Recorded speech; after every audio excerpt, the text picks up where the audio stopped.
नमस्कार दोस्तों, इस वीडियो में हम देखेंगे कैसे हम बहुत ही आसानी के साथ किसी भी नजदीकी बैंक में जाके प्रधानमंत्री आवास योजना के तहत अपने होम लोन के लिए आवेदन कर सकते हैं।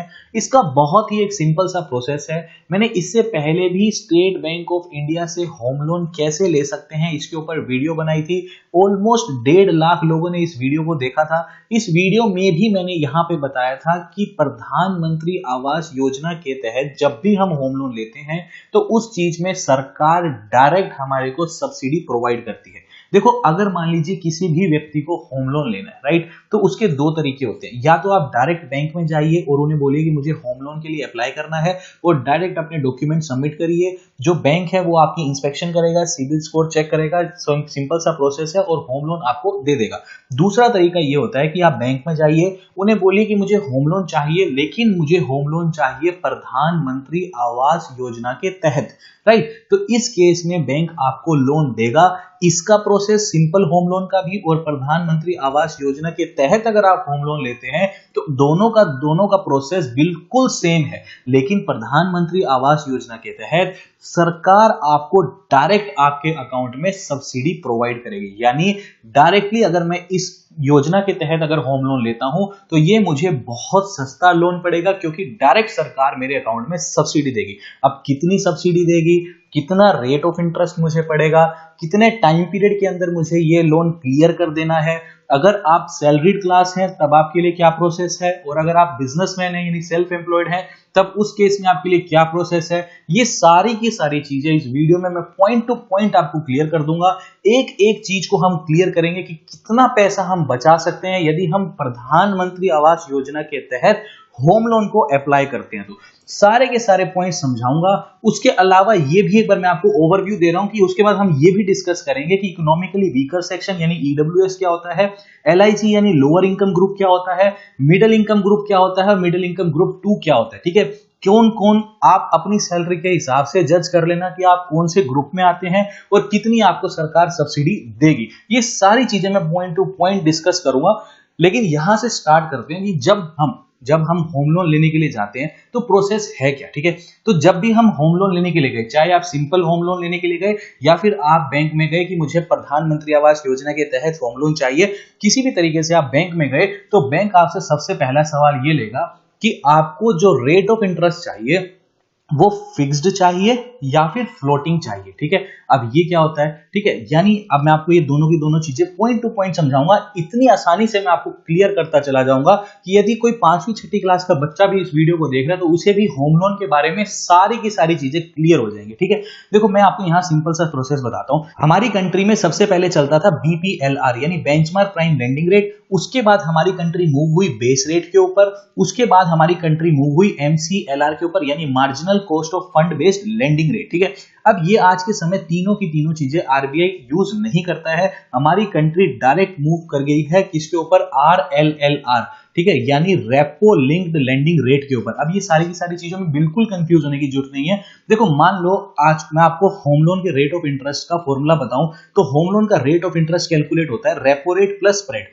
अब मान लो जैसे मैं होम लोन का इंटरेस्ट कैलकुलेट करता हूं, ठीक है, आपको कुछ नहीं करना, आपको सिंपल गूगल पे जाना है और वहां पे लिखना है कि करंट रेपो रेट कितनी चल रही है। ठीक है, रेपो रेट 4% की चल रही है। अब ये हर बैंक को 4% माननी ही माननी पड़ेगी, यानी ये रेपो रेट कोई नहीं बदल सकता है, क्योंकि ये रेपो रेट RBI हर 2 महीने में निकालता है। ठीक है, या तो वो रेपो रेट को बढ़ा भी सकता है, रेपो रेट को घटा भी सकता है या फिर सेम भी रख सकता है। ठीक है, तो होम लोन का फॉर्मूला क्या है, ये हर बैंकों को अप्लाई करना ही करना है। ठीक है, तो यहां पे रेपो रेट है 4% और ये जो स्प्रेड होता है ना, ये होता है प्रॉफिट। जैसे मान लो किसी भी बैंक का जो स्प्रेड मान लो बैंक ने रख दिया 3% का, ठीक है, तो यहां से बैंक बोलेगा कि मेरा होम लोन का रेट ऑफ इंटरेस्ट है 7%। ये मान के चलो कि ये स्टेट बैंक ऑफ इंडिया का रेट ऑफ इंटरेस्ट चल रहा है 7%। ठीक है, और इसी के पैरेलल मान लो ICICI बैंक का जो रेट ऑफ इंटरेस्ट चल रहा है वो 7.5% चल रहा है उदाहरण के तौर पे। ठीक है, तो ICICI बैंक ने क्या फॉर्मूला लगाया होगा होम लोन के रेट ऑफ इंटरेस्ट का, उसने भी यही लगाया 4%। तो ये हर बैंक के लिए सेम है। क्यों? क्योंकि ये RBI ने बोला है कि रेपो रेट 4% है।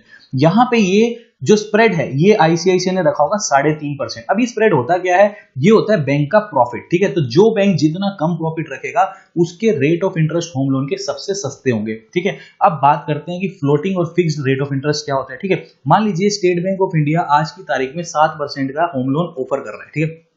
अब अगर आपने बोला कि मेरे को फिक्स्ड रेट ऑफ इंटरेस्ट पे होम लोन दे दो, ठीक है, तो एसबीआई क्या बोलेगा कि ठीक है आज 7% चल रहा है, आपने बोला अगले 20 साल के लिए मेरा होम लोन बना दो, तो एसबीआई बोलेगा कि अगले 20 साल तक आपको 7% के हिसाब से ही अपनी ईएमआई भरनी है, ये चेंज नहीं होगी, चाहे कल को होम लोन के रेट ऑफ इंटरेस्ट बढ़ जाए या कल को होम लोन के रेट ऑफ इंटरेस्ट सस्ते हो जाए, आपको 7% के हिसाब से ही अपनी ईएमआई भरनी है। ये तो होता है fixed rate of interest. Floating क्या होता है, देखो मैंने आपको भी बताया कि हर 2 महीने में आरबीआई रेपो रेट को या तो बढ़ाता है या घटाता है या सेम रखता है, ठीक है। अब मान लो आज आप गए 7% पे रेट ऑफ इंटरेस्ट चल रहा था, अगर 7% पे चल रहा था तो रेपो रेट तो 4% है, ठीक है, ये तो आरबीआई ने आज की तारीख में चला रखी है, प्लस 3% एसबीआई का प्रॉफिट हो गया, यानी 7% पे चल रहा है, ठीक है।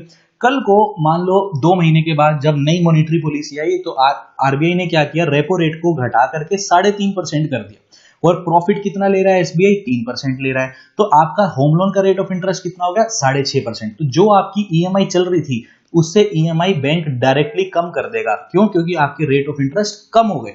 इसको हम बोलते हैं फ्लोटिंग रेट ऑफ इंटरेस्ट। यानी अच्छा, अब इसका उल्टा भी हो सकता है, कल को मान लीजिए आरबीआई जो रेपो रेट है उसको बढ़ा देता है, यानी 4.5% कर देता है, ठीक है, प्लस आपका जो इंटरेस्ट वो प्रॉफिट है वो कितना कमा रहा है एसबीआई, 3%, तो होम लोन के रेट ऑफ इंटरेस्ट कितने हो गए, 7.5%। तो आप जितनी ईएमआई भर रहे थे उससे आपको ज्यादा भरनी पड़ेगी। तो इसका फायदा भी है और नुकसान भी है, ठीक है। तो सबसे पहला सवाल तो आपको बैंक जाते ही पूछेगा कि आपको जो है रेट ऑफ इंटरेस्ट वो कौन सा चाहिए, फिक्स चाहिए या फिर फ्लोटिंग चाहिए, ठीक है।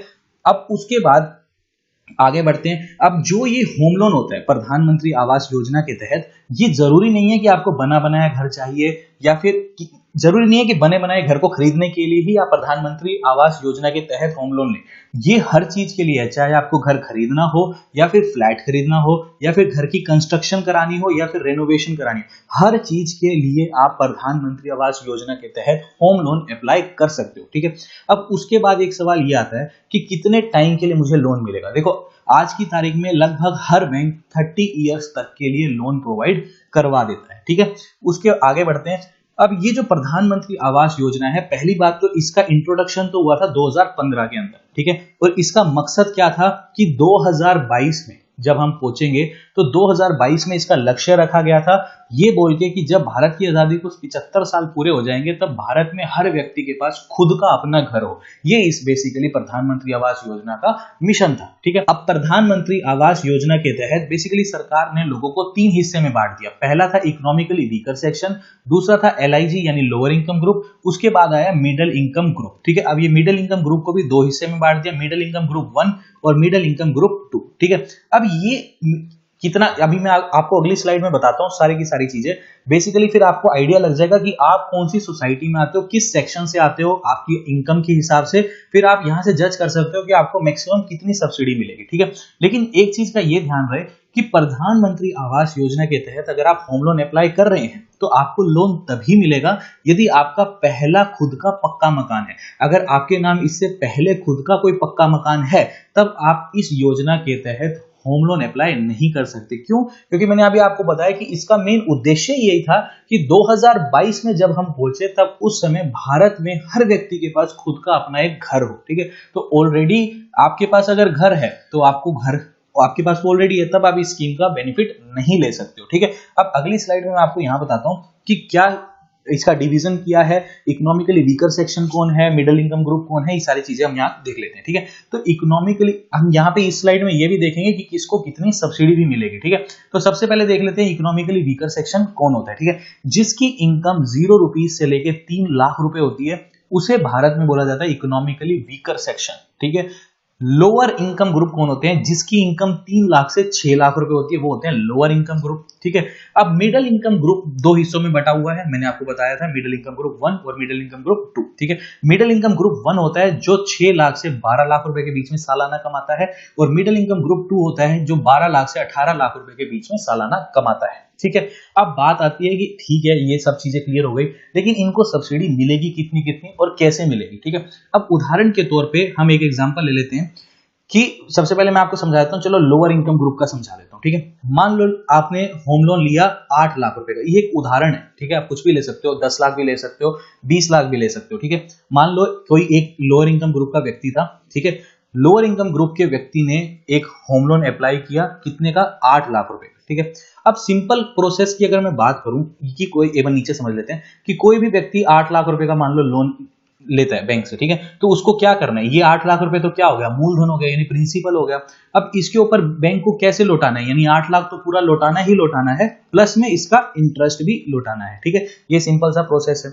लेकिन सरकार क्या बोलती है, सरकार ये बोलती है कि 8 लाख में से जो ये 6 लाख रुपए है ना, ठीक है, प्लस ये 2 लाख रुपए, ठीक है। सरकार बोलती है कि ये जो शुरू के 6 लाख, अच्छा एक चीज इसमें और बताता हूं, यहां पे आप मान के चलो कि जो ब्याज है वो 7% चल रहा है, ठीक है। सरकार बोलती है कि ये जो 6 लाख रुपए है ना, इसके ऊपर जो ब्याज है, यानी इसके ऊपर 6.5% तक का तो जो ब्याज है वो तो सरकार भरेगी, ब्याज सरकार भरेगी, यानी जो प्रिंसिपल है यानी मूल है वो आप कस्टमर को खुद भरना है, ठीक है। यानी ब्याज सरकार भरेगी। मान लो होम लोन चल रहा है 7% का, ठीक है, 6.5% का इंटरेस्ट भर देगी गवर्नमेंट। हमें कितना भरना पड़ेगा, सिर्फ 0.5% का इंटरेस्ट, किसके ऊपर, 6 लाख रुपए के ऊपर, ठीक है। प्लस जो बचा हुआ 2 लाख रुपए, यानी 6 लाख से ऊपर जो भी आप रकम लोगे, ठीक है। हमने 8 लाख का लोन लिया था, तो 6 लाख के ऊपर जो ये 2 लाख रुपए है, इस 2 लाख का तो प्रिंसिपल यानी 2 लाख रुपए प्लस इसका इंटरेस्ट, ये पूरा मुझे ही भरना है 7% के हिसाब से। जो शुरू का 6 लाख रुपए है, इसमें से 6.5% का ब्याज तो भरेगी सरकार, और ऊपर जो लोन है, मान लो 7% का रेट ऑफ इंटरेस्ट चल रहा है, तो आधा परसेंट जो है वो मुझे खुद भरना है। इस हिसाब से जब आप कैलकुलेशन करोगे ना, तो मैक्सिमम सब्सिडी आपको मिलेगी 2.67 लाख रुपीस की, ठीक है। इसी तरह अगर मैं मिडिल इनकम ग्रुप पे, अच्छा ये जो 6.5% वाली स्कीम है ना, 6 लाख तक, ये इकोनॉमिकली वीकर सेक्शन और लोअर इनकम ग्रुप दोनों के लिए सेम प्रोसेस है, ठीक है।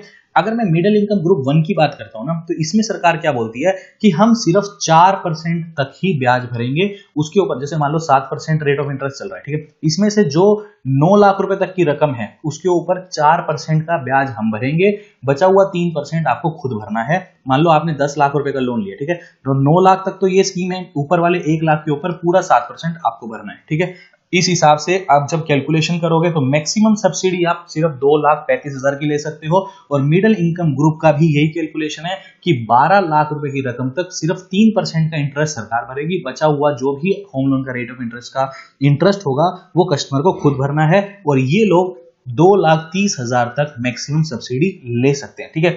वेल, अगर आप इसको सिंपल प्रोसेस में समझते हो तो 2,67,000 रुपए की डायरेक्ट सब्सिडी आपके अकाउंट में आती है। यानी अगर एक व्यक्ति डायरेक्ट होम लोन लेने जाता है तो उसे पूरा पैसा भरना पड़ता है, और अगर एक व्यक्ति होम लोन लेता है प्रधानमंत्री आवास योजना के तहत तो उसे सब्सिडी सरकार की तरफ से मिलती है। तो इसमें बहुत आपका एडवांटेज है, ठीक है। तो अभी मैंने सारा प्रोसेस क्लियर कर दिया है प्रधानमंत्री आवास योजना के तहत। तो अभी के लिए this is the end of the video.